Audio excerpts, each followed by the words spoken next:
नमस्कार मंडळी, शुभांगी रेसिपीज आणि बरंच काही चॅनलमध्ये आज आपण इथे पारंपरिक अशी बटाट्याची कोरडी भाजी करणार आहोत। श्रावण महिना जवळ आलेला आहे आणि नैवेद्याच्या ताटाकरता कांदा लसूण विरहित ब्राह्मणी पद्धतीने बटाट्याची भाजी कशी करायची ते दाखवणार आहे, किंवा लग्नाच्या पंक्तीमध्ये असते तशी ही बटाट्याची भाजी होते। संपूर्ण व्हिडिओ शेवटपर्यंत बघा। व्हिडिओ आवडला तर लाईक शेअर कमेंट आणि नवीन असाल तर सबस्क्राईब करायला अजिबात विसरू नका। सगळ्यात अगोदर इथे मी 4 उकडलेले बटाटे घेतलेले आहेत। बटाटे पहिल्यांदा स्वच्छ धुवायचे, कुकरमध्ये लावायचे, त्याच्या 3 शिट्ट्या करून घ्यायच्या आणि बटाटे व्यवस्थित असे उकडून घ्यायचे। उकडलेल्या बटाट्यांची या प्रकारे सगळी सालं इथे पहिल्यांदा काढून घ्यायचीत आपल्याला। इथे आता बटाट्यांची सगळी सालं मी काढून घेतलेली आहेत, तुम्ही बघू शकता। आता हे बटाटे मी हातानेच इथे कुस्करून घेणार आहेत, म्हणजे मोडून घेणार आहे।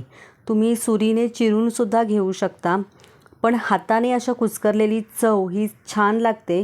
आणि दुसरी गोष्ट म्हणजे आपण पारंपरिक जेव्हा भाज्या करतो त्यावेळेला त्याच्यामध्ये फार चिराचिरीचा प्रकार नसतो। असं केल्यामुळे बटाट्यामध्ये मीठ साखर खूप लवकर आतमध्ये मुरतं। त्या प्रकारे हे फोडणी घातल्यानंतर ह्याची चव एक वेगळी छान अशी होते। आता इथे सगळे बटाटे मी या प्रकारे मोडून घेतलेले आहेत। त्यानंतर इथे गॅसवरती एक पॅन गरम करत ठेवला आणि 1 मोठा चमचा तेल घातलेला आहे। तेल हलकंसं गरम झाल्यानंतर पाव चमचा मोहरी घातली, अर्धा चमचा याच्यामध्ये जिरे घालायचे आहेत आपल्याला। जिरे आणि मोहरी छान आता फुललेत त्यानंतर ह्याच्यामध्ये एक 10 ते 12 मी कढीपत्त्याची पानं घातलेली आहेत। 2 ते 3 हिरव्या मिरच्या चिरून घेतलेल्या आहेत त्या घातलेल्या आहेत आणि फोडणीमध्ये व्यवस्थित मिक्स करून घ्यायच्या आहेत। तिखट तुम्हाला किती आवडतं त्यानुसार तुम्ही इथे मिरची कमी जास्त करू शकता, किंवा मिरची मिक्सरमध्ये फिरवून त्याची पेस्टसुद्धा घालू शकता। त्यानंतर 1 चमचा इथे उडदाची डाळ घातलेली आहे आणि 1.5 चमचा इथे मी हरभऱ्याची डाळ घातलेली आहे। हरभऱ्याची डाळ आणि उडदाची डाळ दोन्ही तांबूस होईपर्यंत आपल्याला ह्या फोडणीमध्ये परतून घ्यायचेत। ह्या डाळी घातल्यामुळे आपल्या भाजीला एक मस्त अशी चव येते। त्यानंतर इथे मी पाव चमचा होईल एवढा हिंग घातलेला आहे, अर्धा चमचा एवढी हळद घातलेली आहे आणि फोडणीमध्ये हळद आणि हिंग व्यवस्थित पुन्हा मिक्स करून घ्यायचं आहे। त्यानंतर याच्यामध्ये उकडलेले सगळे बटाटे घालायचे आहेत। आपण इथे ब्राह्मणी पद्धतीने कांदा लसूण विरहित पारंपरिक अशी बटाट्याची सुकी भाजी करत आहोत, त्यामुळे याच्यामध्ये आपण कांदा लसूण वापरलेला नाही आहे। पण आपण जे हरभऱ्याची डाळ उडदाची डाळ जी घातलेली आहे त्याच्यामुळे या भाजीला अगदी अप्रतिम अशी छान चव येते।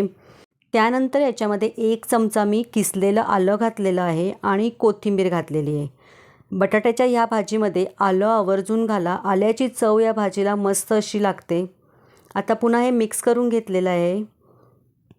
त्यानंतर याच्यामध्ये चवीनुसार मीठ घालायचं आहे।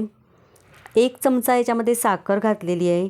साखर घालणं पूर्णपणे ऑप्शनल आहे, पण साखर घातल्यामुळे ह्याला एक मस्त अशी चव येते, त्याच्यामुळे साखर नक्की तुम्ही घाला। त्यानंतर याच्यामध्ये बारीक चिरलेली कोथिंबीर घालायची आहे आणि इथे खोवलेलं इथं ओलं खोबरं घातलेलं आहे। मस्त आता ही भाजी पूर्ण मिक्स करून घ्यायची आणि याच्यावरती झाकण ठेवायचं आहे आणि एक 5 मिनटं वाफ येऊ द्यायची। एक 5 मिनटं झालेली आहे, मी झाकण काढलेलं आहे। बटाटे आपले हे शिजलेलेच असतात, पण आपण इथे झाकण ठेवल्यामुळे ह्याच्यात आपण जे मीठ साखर कढीपत्ता वगैरे जे आलं घातले त्याचा वास मस्त या भाजीमध्ये मुरतो। भाजी तयार झालेली आहे। गॅस बंद केला आहे, पॅन खाली उतरवून ठेवला आहे, वरतून पुन्हा ओलं खोबरं कोथिंबीर घालायची आहे। मस्त आपली ही लग्नाच्या पंक्तीमध्ये वाढली जाणारी किंवा ब्राह्मणी पद्धतीची कांदा लसूण विरहित नैवेद्याच्या ताटासाठी केली जाणारी बटाट्याची सुकी भाजी इथं तयार झालेली आहे।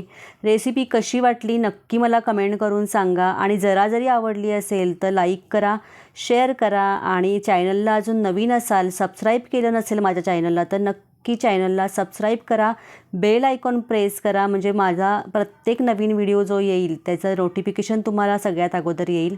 पुन्हा भेटूया अशाच नवीन व्हिडिओबरोबर, तोपर्यंत धन्यवाद।